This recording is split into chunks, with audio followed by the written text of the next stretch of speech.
और अब हम धर्म के क्षेत्र में फुल टाइमर हो गए। अब गाय मारी जाने के लिए हम कह रहे हैं कि भाई कानून बना दो। हर हिंदू चाहता है कि गौ हत्या बंद हो। अपने बैकग्राउंड के खिलाफ हम ब्रह्मचारी हो गए कि नहीं हो गए? माँ बाप छूट गया, भाई बहन छूट गया, गांव छूट गया, क्या नहीं छूट गया? सब कुछ छूट गया।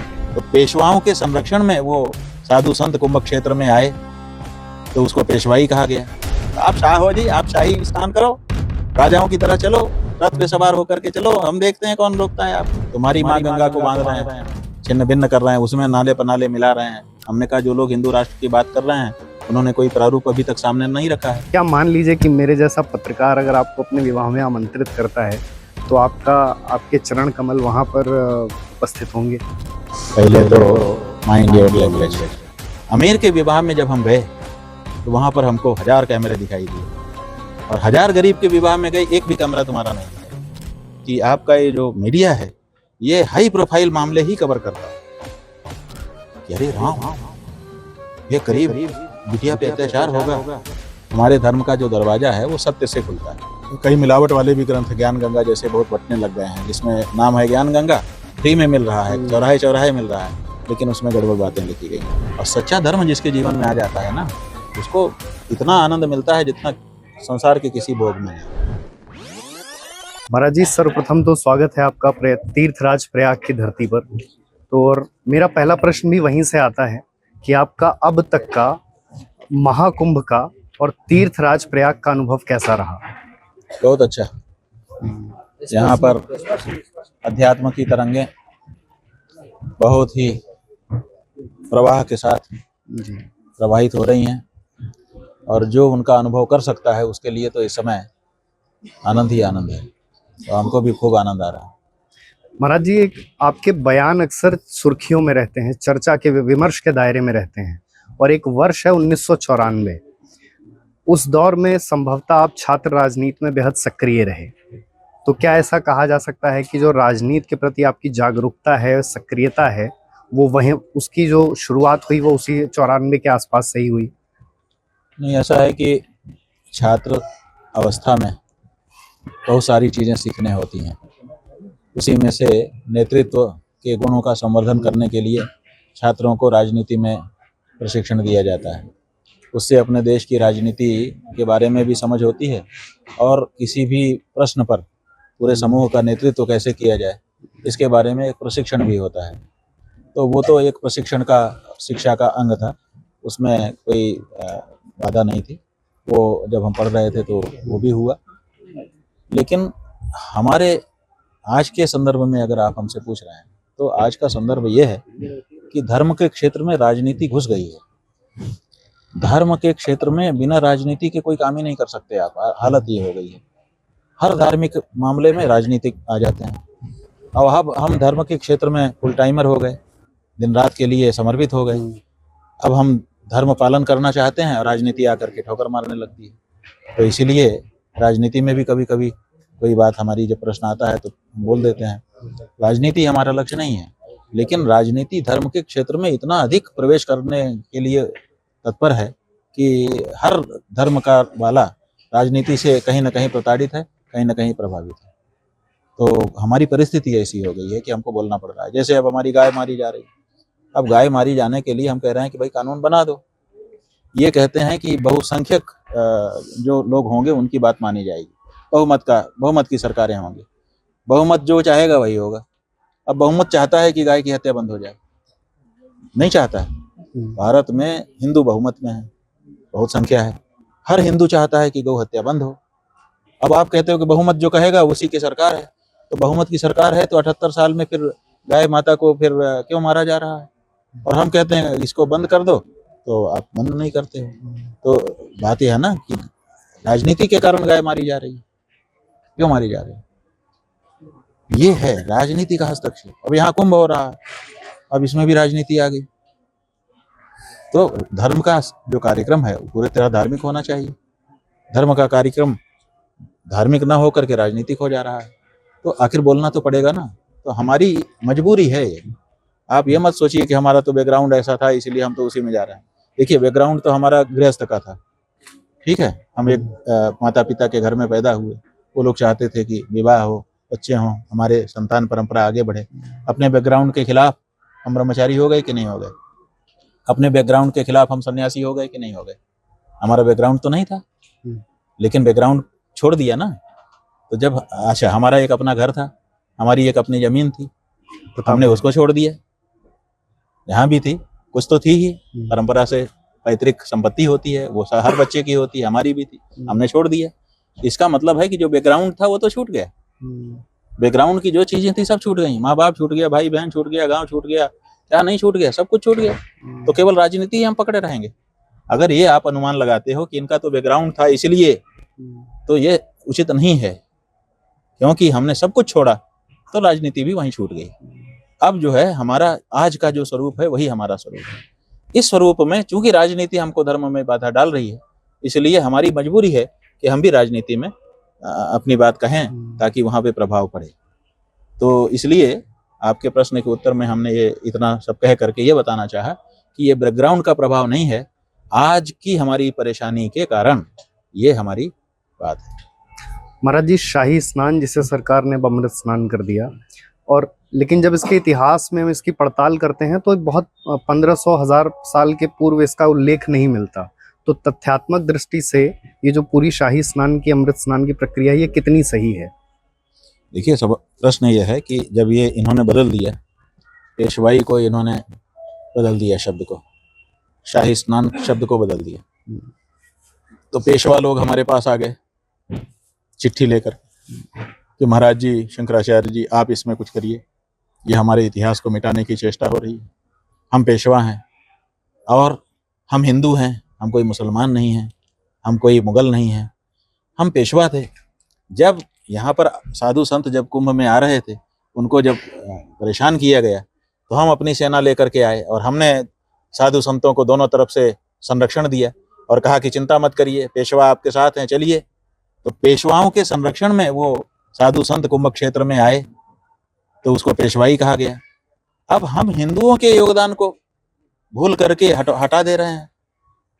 पेशवाई शब्द जो हटा दिया गया, क्यों हटा दिया गया? वो तो हिंदू थे पेशवा, आज भी हैं, उनके वंशज अभी भी विद्यमान हैं। रानी लक्ष्मीबाई, बाजीराव, ये सब पेशवा थे। अब उन पेशवाओं के योगदान को आप हटा दे रहे हैं जो हिंदू ही थे, और जिन्होंने कुंभ में आते समय जब आपको परेशान किया गया साधु संतों को, तो आपका उन्होंने रक्षण किया, तो उनको आप हटा दे रहे हैं। तो क्या कहा जाए? नहीं, ऐसी खुन्नस जागी है कि मतलब विचार किए बिना ही बस देख लिया कि ये अमुक नाम है, बस हटाओ हटाओ हटाओ। उसके पीछे क्या इतिहास है, क्या पुराण है? आप पेशवाओं का कितना योगदान है कि उन्होंने कहा कि आप चिंता मत करिए, हम दोनों तरफ से दीवार बन करके खड़े हैं, अगर आक्रमण होगा तो हमारे ऊपर होगा, आप चलिए गंगा नहाइए। नहीं, तो उनके लिए तो हमको उनका धन्यवाद कहना चाहिए, अभिनंदन करना चाहिए पेशवाओं का, बुला करके कि जब हमारे ऊपर आक्रमण था आपने किया था, आइए, आज हम स्वतंत्र हैं, अब हम जुलूस निकाल रहे हैं, अब इसमें आप आइए। लेकिन पेशवाओं को किसी ने नहीं बुलाया, बल्कि पेशवाई शब्द को हटा दिया, केवल ये सोच करके कि ये उर्दू फारसी का शब्द है, हटाओ। अरे उस शब्द में तात्पर्य क्या है उसको भी तो देखो, ये बात। अब शाही स्नान जो है, किस शाह ने इनको मदद किया? किसी शाह ने मदद किया? ये तो पेशवाओं ने कहा कि आप शाह हो जी, हमारे राजा आप हो, महाराजा हो, आपके नाम, आप जैसे संन्यास धारण करते हैं, आपके नाम के आगे महाराज लग जाता है, अमुक महाराज, तो आप शाह हो जी, आप शाही स्नान करो, राजाओं की तरह चलो, रथ पे सवार होकर के चलो, हम देखते हैं कौन रोकता है आपको। तो वो शाही स्नान उन्होंने करवाया हमको। अब चूंकि वो शाह शब्द है तो समझ लिया कि मुगलों ने कर दिया, हटा दिया। बड़ा मुश्किल है।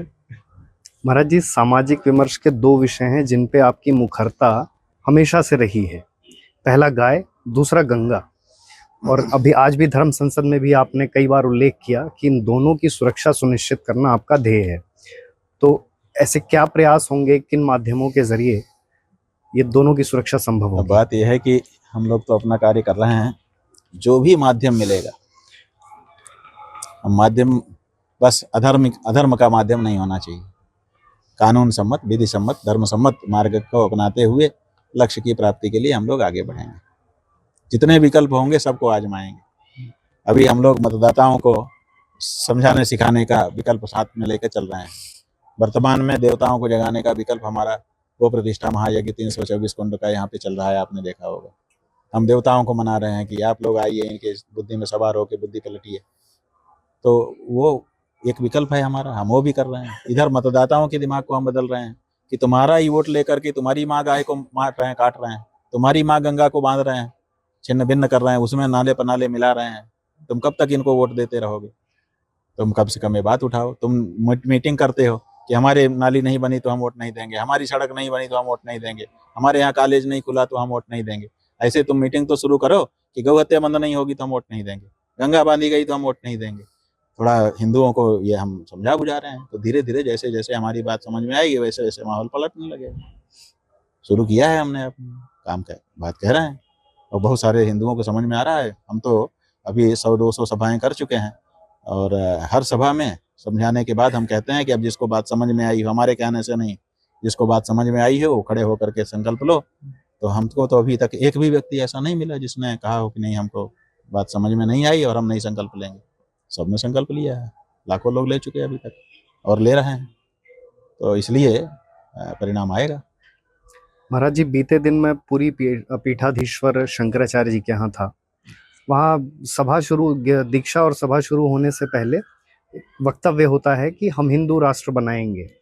तो ये जनमानस का प्रश्न है और लोगों की राजनीतिक जिज्ञासा है कि इस हिंदू राष्ट्र में जो बाकी पंथ संप्रदाय के लोग हैं वो कहाँ स्टैंड करते हैं। अभी तो जो बना रहे हैं उनसे पूछिए, उनकी क्या परिकल्पना है, अभी तक सामने नहीं आई है। हमसे भी कई बार लोगों ने पूछा, हमने कहा जो लोग हिंदू राष्ट्र की बात कर रहे हैं उन्होंने कोई प्रारूप अभी तक सामने नहीं रखा है। जब तक प्रारूप ना आए तब तक अपने लोग कैसे उस पर विचार कर सकते हैं? तो जब प्रारूप आएगा तभी विचार हो सकता है। अभी तक कोई प्रारूप किसी ने नहीं दिया है। बहुत सारे लोगों ने हिंदू राष्ट्र की बात कही है लेकिन प्रारूप किसी ने नहीं दिया है। तो जब तक प्रारूप ना आए केवल नाम से हम लोग कैसे जा सकते हैं? महाराज जी, अंतिम 2 प्रश्न हैं। आप एक वैवाहिक समारोह में गए, उसकी बहुत चर्चा हुई। किसी ने उसका सकारात्मक पक्ष देखा तो किसी ने नकारात्मक में। तो क्या मान लीजिए कि मेरे जैसा पत्रकार अगर आपको अपने विवाह में आमंत्रित करता है तो आपके चरण कमल वहां पर उपस्थित होंगे? ऐसा है कि हमसे एक दिल्ली में एक पत्रकार ने यही प्रश्न पूछा था कि आप तो बहुत बड़े व्यक्ति के उसमें विवाह में गए थे, आप गरीबों के यहाँ क्यों नहीं जाते? तो हमने कहा कि देखो भाई, पहले तो माइंड योर लैंग्वेज, संभाल के बोलो। तुमको कैसे पता कि मैं किसी को गरीब और अमीर के रूप में देखता हूँ? मेरी आंख मेरी है, मैं किसको किस रूप में देखता हूँ इसका बखान मैं कर सकता हूँ। तुमने कैसे जान लिया कि मैंने किसी को अमीर देखा किसी को गरीब देखा? पहली बात। दूसरी बात कि हम एक अमीर के विवाह में गए और 1000 गरीब के विवाह में गए। अमीर के विवाह में जब हम गए तो वहां पर हमको 1000 कैमरे दिखाई दिए और 1000 गरीब के विवाह में गए, एक भी कैमरा तुम्हारा नहीं दिखाई दिया। इसका मतलब है कि तुम जो रिपोर्टिंग पत्रकार लोग करते हो, तुम अमीर गरीब देख करके रिपोर्टिंग करते हो।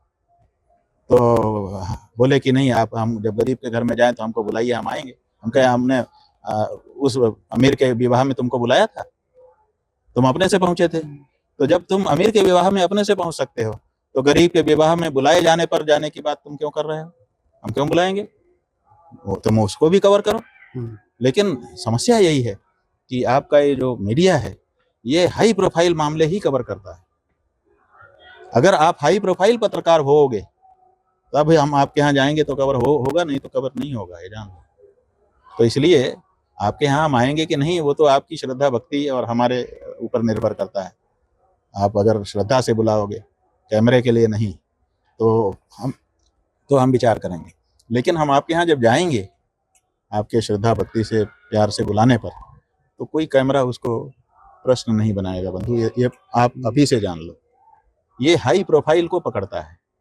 मीडिया का एक स्वभाव हो गया है हाई प्रोफाइल। एक बार एक बहुत गरीब घर की बिटिया के साथ अत्याचार हुआ, वो लोग दौड़ के हमारे पास आए कि ये महाराज कुछ मदद करेंगे। हमने कहा पत्रकारों से, पहले तो प्रशासन से कहा, ज़्यादा किसी ने ध्यान नहीं दिया। अरे फिर हमने पत्रकारों पर आशा करी कि ये लोग कुछ उठाएं तो माहौल बने इस बात को, ताकि पुलिस जो है कम से कम FIR तो दर्ज करे। पुलिस FIR दर्ज नहीं कर रही। हमने पत्रकारों से कहा तो पत्रकारों ने हमसे इधर उधर की बात की। फिर जब हमने थोड़ा ज़्यादा जोर से कहा कि भाई तुम क्यों नहीं कर रहे हो, तो उन्होंने कहा महाराज जी कोई हाई प्रोफाइल मामला हो तो हमको बताइए, इसको क्या हम कवर करें। तब से हमारे मन में ये बात आई कि अरे राम, ये करीब बिटिया पे अत्याचार होगा तो उसको वो कवर नहीं किया जाएगा क्योंकि हाई प्रोफाइल नहीं, जाना पहचाना नाम चेहरा नहीं। तो ये मतलब विसंगति है। आप ऐसे हैं हम नहीं कह रहे हैं, आपका चैनल ऐसा है हम नहीं कह रहे हैं, लेकिन ये बहुतायत में हो चुका है। छोटा सा एक मंदिर कहीं तोड़ा जाता है, सड़क के ऊपर किसी ने छोटा सा मंदिर बना दिया, तो बड़े बड़े अखबारों में हमने फोटो और वो देखे हैं, समाचार देखे हैं। काशी में 250 से ज्यादा 2-3 हजार साल पुराने पुराणों में वर्णित मंदिर तोड़ दिए गए। एक अखबार और एक चैनल ने कवर नहीं किए, सब देख रहे थे, किसी ने कवर नहीं किए। तो इसलिए मीडिया की हकीकत भी हम जानते हैं, हम क्या करें। तो इसलिए आपके विवाह में आप अगर अपने व्यक्तिगत स्तर पर बुलाओगे तो निश्चित रूप से हम आएंगे, लेकिन वो कवर होगा, वो खबर बनेगी, इसकी आशा छोड़ दो। महाराज जी मेरा अंतिम प्रश्न हाँ।